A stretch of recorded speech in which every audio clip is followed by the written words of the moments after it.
right over there. Set that up. How long are you going to hold them? Get the gun! Get the We're gun! not animals here, gentlemen. Calm down. What are your demands? No, not you.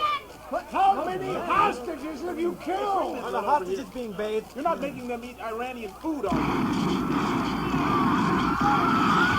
If you members of the press don't calm down, we're not killing anybody! Quiet, shut up. June 12, 1984, Beirut. A routine terrorist press conference erupts into violence. In their haste to get the news, journalists end up making the news. January 3rd, 1986, San Salvador. Could you squeeze in there a little bit? Okay, I'm going to get you all in one shot. Good. That's great. Okay, how do you say shoot? Fuego. No, not yet. I haven't set the focus. You guys got anybody else you're going to shoot today? In his zeal to get the perfect shot, a network cameraman sets the scene for a death squad execution. And today, in Peckinpah, Oklahoma, 8 members of the press take hostages at a Holiday Inn on Route 66. Has the press gone too far?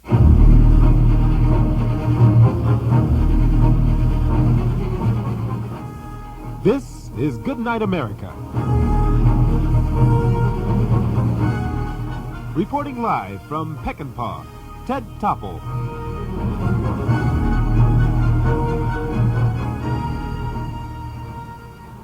Good evening, everyone.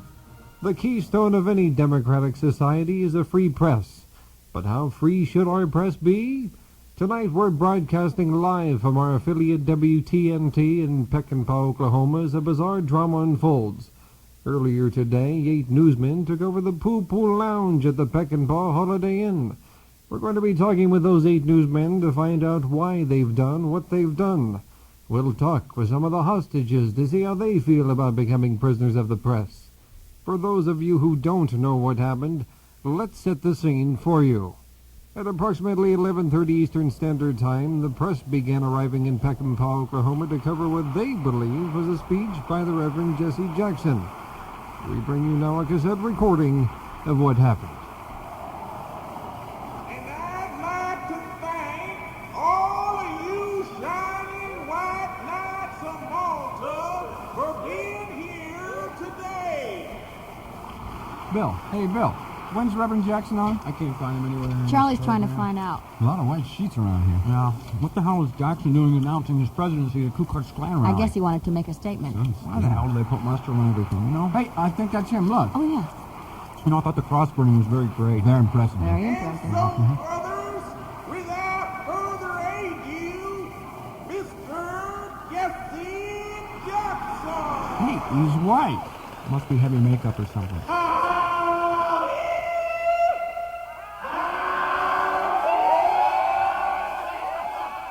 That's very white of you. But seriously, damn proud to be amongst you. But that doesn't even sound like it. What's with all the howdy crap? Maybe we're at the wrong Holiday Inn. How many holidays are there in Peckinpah, Mona? I don't know. Is this the Jesse Jackson rally? Yeah, who's this guy? How come I've he's never seen him white? before. Is anybody taking any of this down? Yeah, who cares? I'm going to go get another turkey sandwich. I could use a wild turkey, I'll Yeah, tell you. let's go to the couple bar. Of wild turkeys. I don't associate with people drinking wild turkey at 11:30 in the morning. Oh, Who's going to buy the wow. first round? I don't get paid till Thursday. Me too. What a waste of time. You think we bought to catch Jackson or what? Jackson isn't here, you idiot. Where are you guys going? Get a damn drink, Buzzman. But it's only 11:30. Who does this guy work for? Reader's Digest? It was reported today that a new world record for a man being bitten by the same dog was set by Mr. Joe Fredericks. He was bitten. What do you folks have? Triple Bloody Mary, 6 wild turkeys. Living a little dangerously, aren't you, Bill? What do you have, kid? Orange juice, please. Make it two. I get so sick of this guy. He's got no inflection. Nice eyebrows. Nice eyebrows. Partially sunny tomorrow with some chance of rain. There was a 3-alarm fire at Bill Douglas's barn. Gee, glad I didn't miss that. A little slow today, wouldn't you say? This guy is deadly. I hate these slow news days.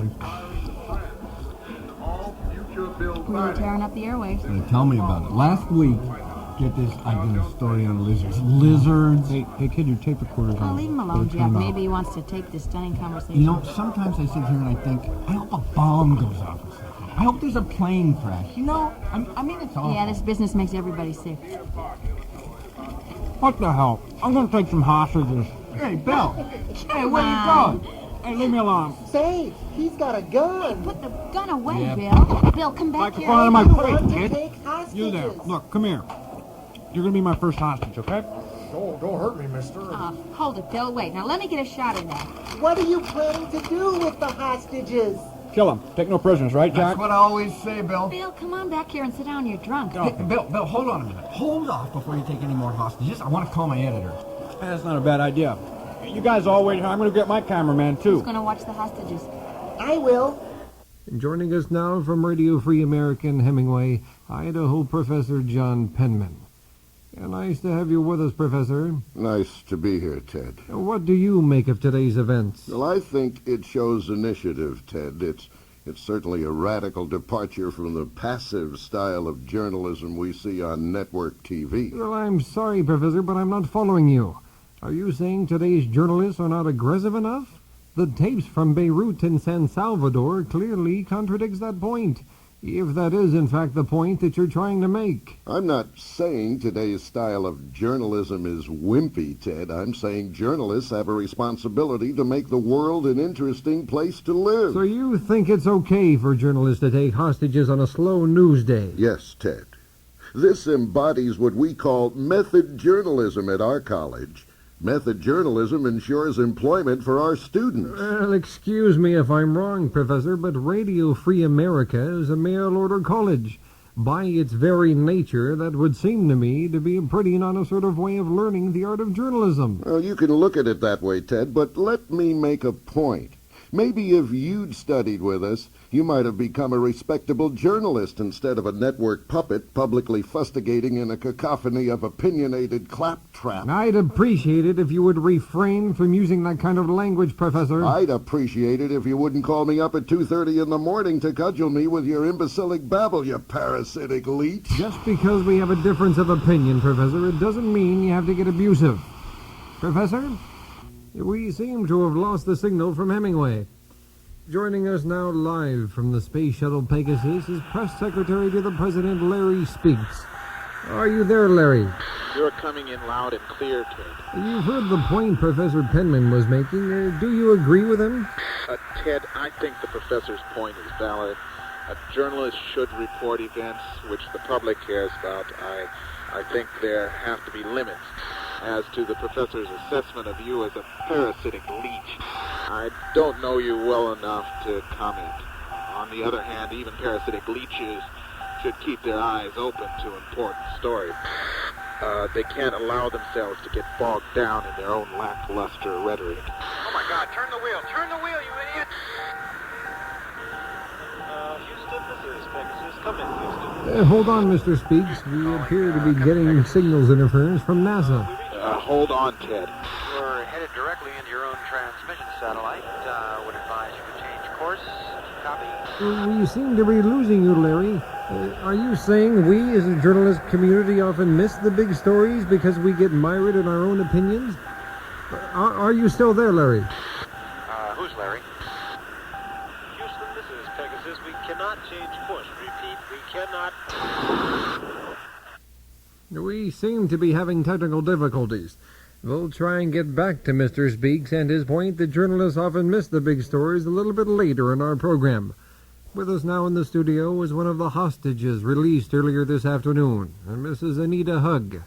Mrs. Hugg, you're understandably upset about the events of the day, but could you tell us a little bit about your experience? Well, it was sort of like being in a bar. They're being held in the bar, is that right? I think we all just sort of ended up there. And how were you treated? We had to pay for our own drinks, and they was well drinks at that.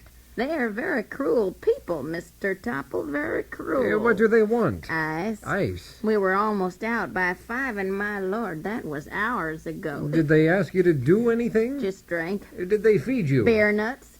Just beer nuts and pretzels. As I said, they're very cruel people, Mr. Topple, very cruel. Yes. Well, thank you, Mrs. Hugg. Back with us now is Larry Speaks from outer space. Are you there, Larry? Yes, Ted. good, and the view is great. Also with us is Jacques Cousteau, a well-known sea expert. He joins us live from the stateroom of the HMS Titanic, 5,000 feet below sea level. Good evening, Dr. Cousteau. Hello? Why does your voice sound so funny? I am French. Is there helium down there, or what? Yes, helium, and many little fishes too. Dr. Cousteau, it is by the nature of your work that you spend long periods of time away from civilization. That, of course, means little or no exposure to the media. Does it bother you? No. We listen to the little fishes, What do you think about the hostages? Hostages are very tenacious crustaceans with exceptional feeding potential. No, Dr. Cousteau. Waters off the coast of Newfoundland. Forgive me for stopping you, Dr. Cousteau. But I wasn't referring to the crustaceans off of Newfoundland. I was speaking, of course, about the hostages here in Peckinpah. Hostages? Yes, hostages. I do not know very much about hostages. They are big birds. As No. far as I know, none of them live under the sea. No, Dr. Cousteau, not ostriches. Here in Peckinpah, members of the press have taken hostages. I did not know. No, of course you didn't. Which leads me to wonder why we even have you on this program at all. I do not know, too. Thank you very much, Dr. Cousteau. Mr. Speaks, would you care to comment on Dr. Cousteau's point of view? Well, I really don't care to comment because I don't know what his point of view is. It sounded funny. Well, he's French. With us now live from Newark International Airport is Philip Habib, a negotiator in countless hostage situations. Hey, Mr. Habib, how would you deal with the Holiday Inn takeover? The first thing I would do, Ted, is to give them some ice. It's a fairly simple request, and it would give the journalists the sense that they have some support from us. I'm sorry, I can't hear you very well, Mr. Habib. You say give them ice. Isn't that encouraging them to demand more and more? I can't hear you, Ted. Repeat the question. Don't you think giving them more ice will inevitably lead to further demands? Possibly, but the important thing to consider here is the lives of the hostages. I'm sorry, Mr. Habib, but it has become completely impossible to hear you. Joining us from our Washington Bureau, our Executive Vice President, Fred Flintstone. Hello, Mr. Flintstone. Nice to see you again. Nice to see you again, Ted. Do you agree with Mr. Speaks? Yes. Yes, what? Yes, please. Let's get back to the point. What is the point? Well, Ted, the point seems to be that there's a bunch of drunk lunatics at a Holiday Inn. And the question we, of course, must ask is that news? I think we have Professor Penman back. Professor Penman, are you still with us? I'm nodding out. Is it news? Hell no, it's not news. It's pornography, aimed at a couple of dozen bored, lonely, misbegotten burnouts. If there were anything decent on CBS, I'd change the damn channel. And we wouldn't be graced with your presence. Mr. Flintstone, is it news? Sure it's news, Ted. It's important to keep people fully informed about well, what a bunch of crap. Professor, we've discussed the saucy language. Mr. Flintstone, you were saying? Just because it's a bunch of drunks doesn't mean it's not important. What if your mother, or your father, or one of your children were in there? The question we should be asking ourselves is, will they be driving? Dr. Cousteau, should they drive? Dive? But of course they must dive. How do you think we get down here to see these Not little fishes? dive, Dr. Cousteau. Drive. Do you think they should drive? Who? Professor Penman? Hell no, they shouldn't drive. Please, Professor, I have to ask you not to talk with your mouth full. I feel as though we're losing the thrust of all of this. Let's go now to the bar where the hostages are being held and speak with the terrorists. Gentlemen, what are your demands? More ice, Ted. Come on, get up. Please get us out of here. This woman is going to be very drunk, Ted. Very soon, you're going to see a lot of drunk people in here. If we don't get more ice, and I mean this. Yeah, that's right. We're not afraid to do it, are we? No. We're going to start putting them in their cars one by one. You fellows are all ruining what I presume to be very promising careers. Boredom would seem to me to be a pretty lame excuse for taking hostages. That's easy for you to say, Yeah, fella. Ted.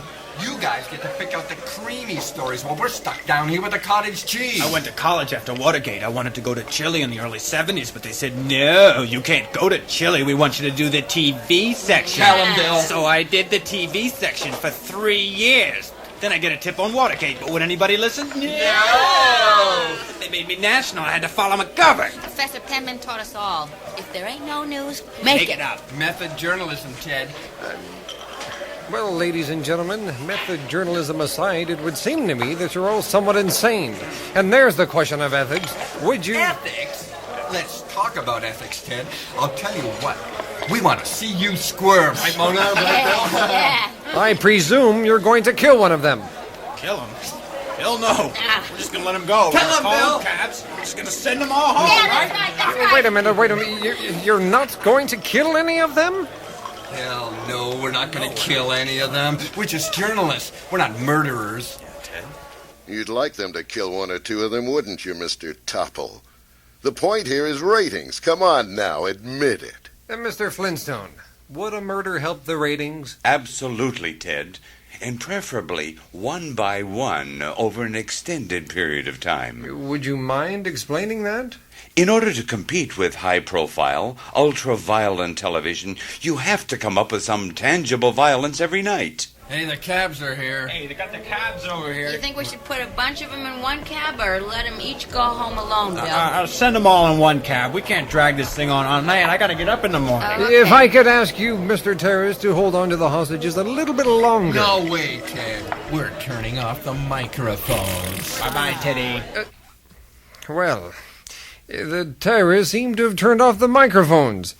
Mr. Speaks, how does all this affect you up there in outer space? We seem to have lost communication with the space shuttle Pegasus. Dr. Cousteau, what do you... Never mind. Professor Penman, do you have any comment? Professor Penman? We seem to have finally lost Professor Penman. Mr. Flintstone, are you still with us? Still with you, Ted. And now that the hostages have been freed, do you think we'll see a slip in the ratings? It's hard to say, Ted. We'll have to wait till tomorrow morning. Well, I'm going to change channels now, Ted. David Letterman's on. Joining us live from our affiliate KLAZ in Los Angeles, Johnny Carson.